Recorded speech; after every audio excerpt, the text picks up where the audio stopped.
Jo is an artist who uses silversmithing as her chosen medium. I think, Jo, you studied in about 2001 as a silversmith, and you moved to the coast in about 2005. And I'd like to ask you first about your work is described as jewellery, you can be described as a jeweller, but you are an artist. And how do you perceive the line between those art and craft labels? Well, I think it's all about the thinking. I think like an artist, I believe. I mean, I take notes, I make sketches for practical reasons, but I don't, draw in the traditional sense. I think it's all about my thinking. But if somebody wants to call me a jeweller, I'm happy with that. If they want to call me an artist jeweller or a studio jeweller or a jewellery artist, it doesn't really matter because I know what it is that I do. Thank you. And you have a very interesting style of working with stones. Can you describe that to us? Well, in '94, I took a long road trip in the States and I found a book. I've always been interested in Native American jewellery from the Southwest, and I found a book all about contemporary makers in that genre, and in there was a section on a woman, a Warm Springs Apache woman called Jan Loco. She would go into the desert, find a boulder, pick up a stone, and put a tracery of texture on her pieces because she wanted to imbue them with the spirit of the place. And that really captured my imagination, along with the idea of working in the desert, because the space and light in desert landscapes really speak to me in some way. So I then started my degree in '98, and in the second year there was a unit called Transformation of Surfaces. So I thought, right, that's my excuse. Went to the beach, travelled down from the East End, went to the beach, picked up a few stones, took them back, and I've never made anything shiny since. Everything I make is hammered, so I have a big hammer. One stone in my hand is a hammer, a larger stone is my anvil. They're both particularly textured, and I beat the metal with rocks. And so you always use the same hammer stone and the same anvil stone? I have 2 hammer stones that I've had right since the beginning, since '99. One cracked, and despite 15 or so years of looking locally, I had never found one until 18 months after that stone cracked. I found one hammer stone to replace that original in all the years I've been here. So they're particular stones. Mm-hmm. You choose your tools I carefully. Really do. You've taken part in Coastal Currents in the past. How did it help you feel part of the creative community locally? Well, when I moved here, I had an 8-month-old baby, and that was in 2005. So I think maybe in 2010, I did my first Coastal Currents up at Fairlight Stables, and I was the only jeweller, an object maker, in with fine artists. And I've done work swaps with Denise Franklin and Sally Cole, and I have I had some professional development with Sarah Palmer, so I'm still in contact with those artists.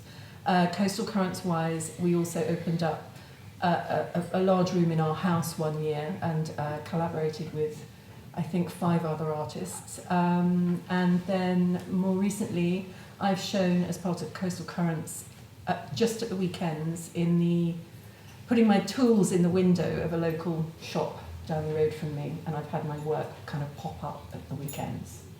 So. I can see why you work so well with the artists at the Fairlight Studios, because there's a beautiful, not a consistency, but a connectedness, a sympathy between those artists. And I see that, I don't know if Mark can zoom in on these beautiful rings you're wearing, but there's definitely a connection between the kind of work you produce. Thank you. So I want to know whether you've ever worked in the desert, if that's what inspired you. But I haven't worked in the desert, but I have worked on the beaches right up in the far north of Scotland. I've worked outside on beaches on the Thames, and I've worked down here because last year I developed workshops that are either between 1-to-1 and 1-to-3, where I take people and we kind of think and look at things differently in my studio, then we take the metal to the beach to work with it, and we come back and refine everything in the studio. So. And would you say your practice has changed since you moved to the coast?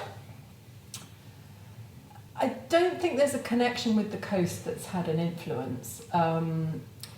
Because for me the coast is all about big skies, space and light. I'm not drawn to the sea in particular. I happen to find tools there, but you know, I do much more looking than finding.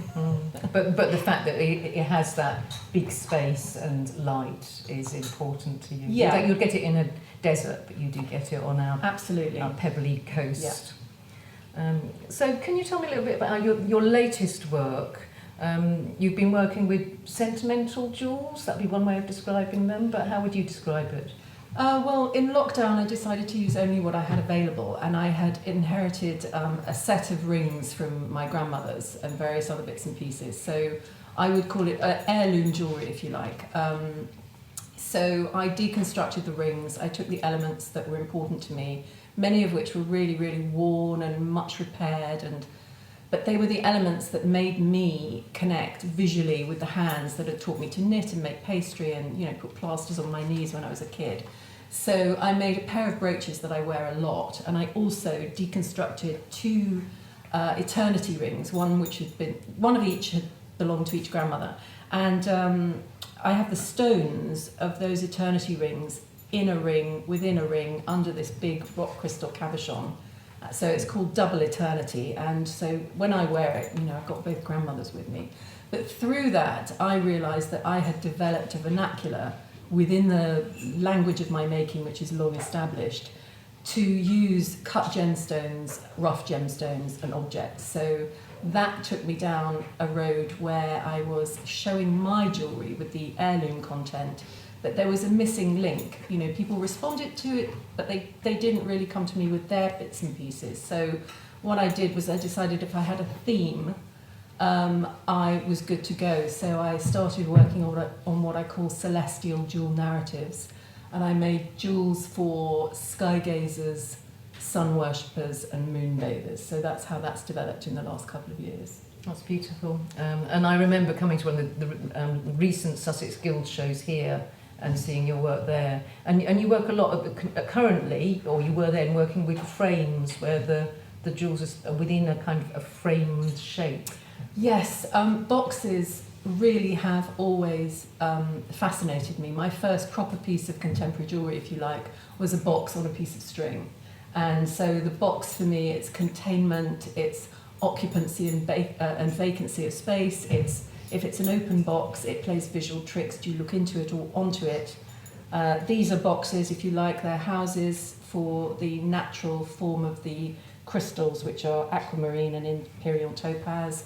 And the brooches that I've made with my grandmother's jewellery were frames, and I've since made oval frames, rounder frames, and I've just recently gone back to the oblong frame again. It's all about, framing and space.